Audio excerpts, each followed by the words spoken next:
Ihsanuddin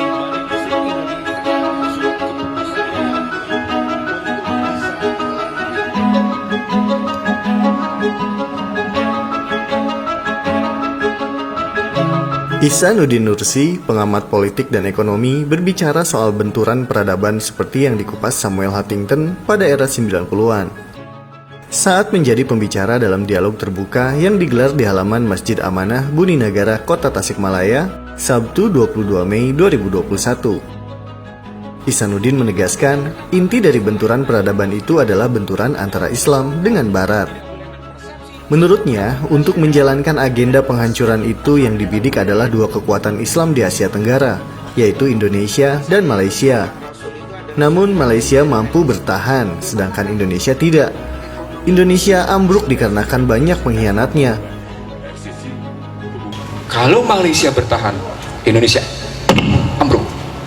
Pak, saya di panggung kekuasaan saat itu. Saya satu-satunya manusia yang menolak untuk pinjaman IMF dan dari Washington dicairkan. Satu-satunya.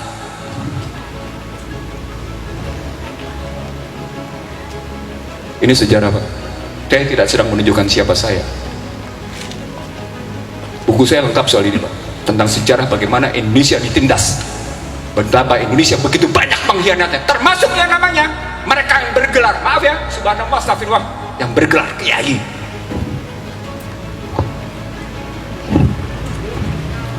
Sekali lagi yang bergelar kiai sekalipun, saya tahu siapa.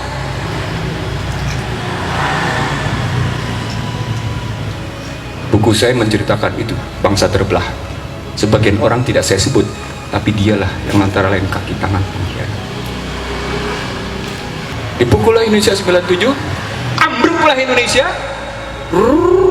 habis ngakar-karuan.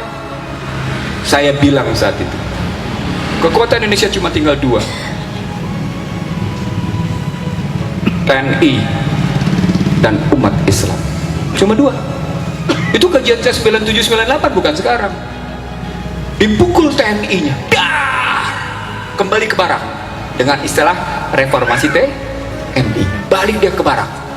Berarti cuma tinggal Islam. Di markas FPI saya bilang, Pak, saya pembicaranya. Di markas FPI saya bilang, umat Islam akan masuk ke dalam ajang adu domba. Dan nikmati sekarang kita diadu domba dengan kalimat Islam Nusantara, Ahmadiyah, dan macam-macam. Ini punya relasi dengan cerita dari 97 ke playing victim, jatuhnya WTC, diserangnya Irak, dan kemudian penggunaan senjata biologi sampai akhirnya sekarang. Dalam kesempatan ini, Ihsanuddin menyebutkan untuk keluar dari kemelut masalah yang membelit Indonesia selama bertahun-tahun, solusi yang harus dikedepankan adalah kejujuran dan konsistensi dalam menjalankan aturan-aturan agama. Ia menegaskan, selama pejabat dan masyarakatnya tidak jujur, Indonesia tidak akan bisa menyelesaikan masalah. Dan satu hal yang tak kalah penting namun sering dilupakan adalah soal riba.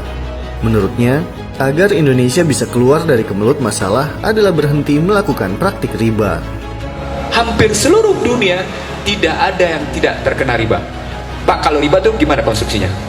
Baca aja sendiri 275 279 Al-Baqarah, Pak. Buka sendiri, silakan. Bapak-bapak mau balik kan? Ibu-ibu mau balik, buka sendiri, silakan. Tapi poinnya adalah hebatnya Yahudi mendikte habis-habisan umat Islam seluruh dunia. That is COVID-19. Anda disuruh sholat berjarak, Anda dilarang sholat Idul Fitri, Anda dilarang sholat tarawih tahun lalu. Posisi. Saya jawab, kok gitu apa dong artinya? Inna sholati wa nusuki wa mahyaya wa mamati lillahi rabbil alamin. Lo bilang hidup lo mati lo untuk Allah, tapi sekedar menghadapi COVID aja ketakutan, padahal masjid tempat termulia. Kenapa mesti takut? Allahu Akbar. Nggak ada logikanya kalau lu memang mengucapkan akdun bi qalbinya benar. Pak, saya bilang sama Anda, saya begini sejak awal COVID. Mau nggak percaya? Buktikan. Silakan buka di online, di Suara Surabaya Net dan Rakyat Merdeka Online. Corona dan perang ekonomi. Sudah saya bilang, ini perang industri farmasi. Bego, cuman gua nggak bilang aja bego. Ujungnya nanti perang kripto. Lu mau didikte lo, Yahudi lagi kalah sama Cina, lu dijadikan alat. Tapi selain dia pukul Cina, dia pukul juga Islam sekalian. Nah, sambil dia bilang dia pukul Cina, dia pukul Islam, ketemu konstruksi besarnya, Kang. Apa konstruksi besarnya? Bapak sekalian, ini berkaitan dengan Islam yang ditulis sebagai teroris.